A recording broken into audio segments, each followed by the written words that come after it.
जैन बच्चों, इस समय आप लोग मामना इंस्टीट्यूट के यूट्यूब चैनल से जुड़े हुए हैं और इस चैनल में मैं आप सबका स्वागत करता हूं। आज हम लोग class 10th mathematics Hindi medium NCERT book के चैप्टर 6 त्रिभुज यानी ट्रायंगल्स के प्रश्नावली 6.4 के क्वेश्चन नंबर 7 को देखने जा रहे हैं। देखिए, क्वेश्चन नंबर 7 में दिया हुआ है, सिद्ध कीजिए कि एक वर्ग, आप देखें फिगर हमने पहले ही बना दिया है। हमने माना कि वर्ग ABCD है, एक वर्ग ABCD, और आप जानते हैं वर्ग की भुजाएं आपस में बराबर होती हैं। तो वर्ग की भुजा पर बनाए गए समबाहु त्रिभुज, देखिए वर्ग की एक भुजा BD है और BD पर एक समबाहु त्रिभुज बनाया गया है। समबाहु त्रिभुज उसको कहते हैं जिसकी तीनों भुजाएं समान होती हैं। एक समबाहु त्रिभुज का क्षेत्रफल उसी वर्ग के एक विकर्ण, देखिए ये वर्ग है, वर्ग का विकर्ण है BC, तो वर्ग के विकर्ण पर बनाए गए समबाहु त्रिभुज के क्षेत्रफल का आधा होता है। यानी आपको यह सिद्ध करना है कि त्रिभुज BDE का क्षेत्रफल, एरिया ऑफ ट्रायंगल BDE, यह जो है विकर्ण पर बनाए गए त्रिभुज का क्षेत्रफल का आधा, यानी 1/2 एरिया ऑफ ट्रायंगल BCF होगा। ये हम लोगों को सिद्ध करना है। तो ध्यान से जरा प्रश्न को आप एक बार फिर से समझ लीजिए कि वर्ग ABCD है जिसके एक भुजा पर, वर्ग के एक भुजा पर समबाहु त्रिभुज BDE बना हुआ है और इसके विकर्ण पर एक समबाहु त्रिभुज BCF बना है। तो आपको ये सिद्ध करना है कि ये जो BDE का क्षेत्रफल ये BCF के क्षेत्रफल का 1/2 होगा। यही हम लोगों को सिद्ध करना है। तो चले, अब एक चीज हम आपको बता दें, ये त्रिभुज BDE और त्रिभुज BCF दोनों समबाहु त्रिभुज हैं और समबाहु त्रिभुज के प्रत्येक कोण 60 अंश होते हैं, इसलिए प्रत्येक समबाहु त्रिभुज समरूप होते हैं। तो इसका मतलब ये हुआ, यहाँ लिख दिया जाएगा त्रिभुज BDE समरूप त्रिभुज BCF, दोनों त्रिभुज समरूप हैं। और इसका कारण क्या है? तो इसका कारण ये है कि दोनों त्रिभुज समबाहु त्रिभुज हैं। यहाँ पर आप लिख सकते हैं क्योंकि दोनों समबाहु त्रिभुज हैं, या ऐसे ऊपर भी लिख सकते हैं कि त्रिभुज BDE एवं त्रिभुज BCF समबाहु हैं, समबाहु हैं, अतः ये दोनों समरूप होंगे। अब अगर त्रिभुज समरूप होगा तो समरूप त्रिभुज के क्षेत्रफलों के अनुपात उनके भुजाओं के वर्गों के अनुपात के बराबर होता है, ये आपको पता है। तो चलिए छोटे वाले त्रिभुज का क्षेत्रफल देखते हैं। ये है area of triangle BDE upon हो जाएगा एरिया ऑफ ट्रायंगल BCF। ये प्रमेय की सहायता से मैं कर रहा हूं। छोटे वाले त्रिभुज का क्षेत्रफल बटा में बड़े वाले त्रिभुज का क्षेत्रफल, ये बराबर छोटे वाले त्रिभुज की भुजा, तो छोटे वाले त्रिभुज की भुजा है BD और बटा में बड़े वाले त्रिभुज की भुजा, तो बड़े वाले त्रिभुज की भुजा विकर्ण है, ये हो जाएगा विकर्ण BC, इसका वर्ग हो जाएगा। और जानते हैं ये वर्ग का जो विकर्ण होता है, ध्यान समझिए, वर्ग का विकर्ण वर्ग के भुजा का करणी में 2 गुना होता है। यानी वर्ग की जो भुजा है BD है, तो जब BD में करणी में 2 से गुणा करेंगे ना, तो वह वर्ग के विकर्ण के बराबर होगा। इसको आप ध्यान में रखे रहिएगा। अब हम यहाँ पर BC की वैल्यू रख देते हैं और फिर ये area of triangle BDE upon area of triangle BCF is equal to BD और अपान BC के जगह पर रख लेते हैं √2BD। ये हो गया √2BD और ये हो गया स्क्वायर। तो फिर क्या होगा, BD से BD कैंसिल हो गया।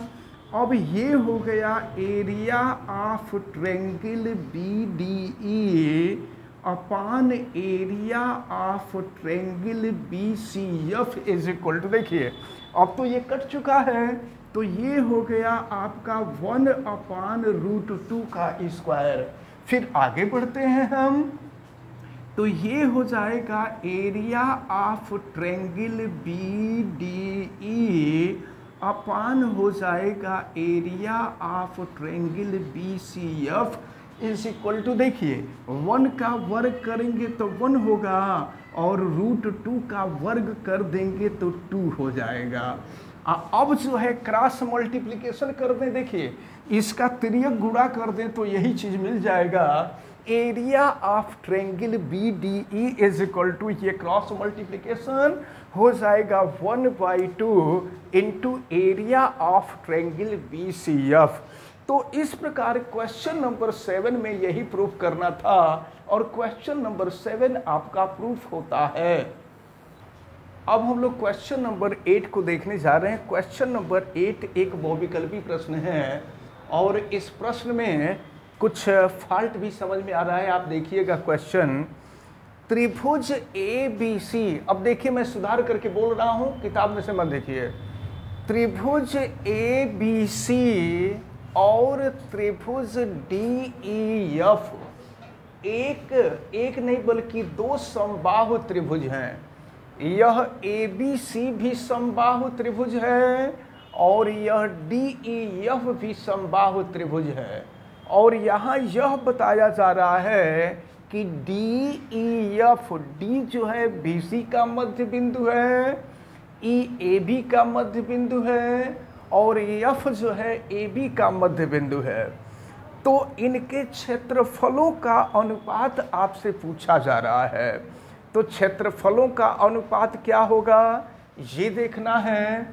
तो देखिए बड़े वाले त्रिभुज यानी area of triangle ABC upon area of triangle DEF, area of triangle DEF, इन दोनों का अनुपात आपसे पूछा जा रहा है। तो चलिए देखिए, दोनों समबाहु त्रिभुज हैं, तो समबाहु त्रिभुज हैं तो समबाहु त्रिभुज समरूप होते हैं। फिर आप लिख सकते हैं कि त्रिभुज ABC एवं त्रिभुज DEF समबाहु त्रिभुज हैं, अतः ये दोनों समरूप होंगे। यानी त्रिभुज ABC समरूप त्रिभुज DEF। अब देखें आप, अब इनके क्षेत्रफलों का अनुपात निकालना है।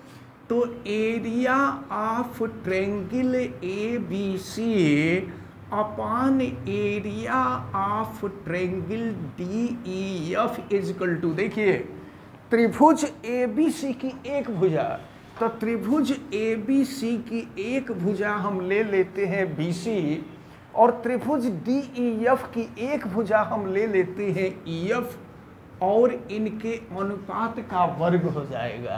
अब जरा देखें, EF जो होता है यह BC का हमेशा आधा होता है, तो ये हो जाएगा आपका BC is equal to BC नहीं बल्कि EF is equal to, EF जो है BC का आधा होता है, तो EF is equal to half BC। यहाँ EF के जगह पे रख दिया जाएगा हाफ BC। तो अब ये हो जाएगा area of triangle ABC upon area of triangle DEF is equal to BC के जगह पर तो हम BC रहने ही देते हैं, और EF के जगह पे हो जाएगा हाफ BC, और ये हो जाएगा स्क्वायर। तो अब BC से BC कैंसिल हो जाएगा। अब यहाँ फिर लिख देंगे area of triangle ABC upon area of triangle DEF is equal to, देखिए ये 1/1/2 है, सॉल्व करेंगे 2 ऊपर चला जाएगा, ये हो जाएगा 2/1 का स्क्वायर। अब चलिए यहाँ 2 का स्क्वायर कर दें, तो 2 का स्क्वायर 4 हो जाएगा, 1 का स्क्वायर कर देंगे तो 1 हो जाएगा।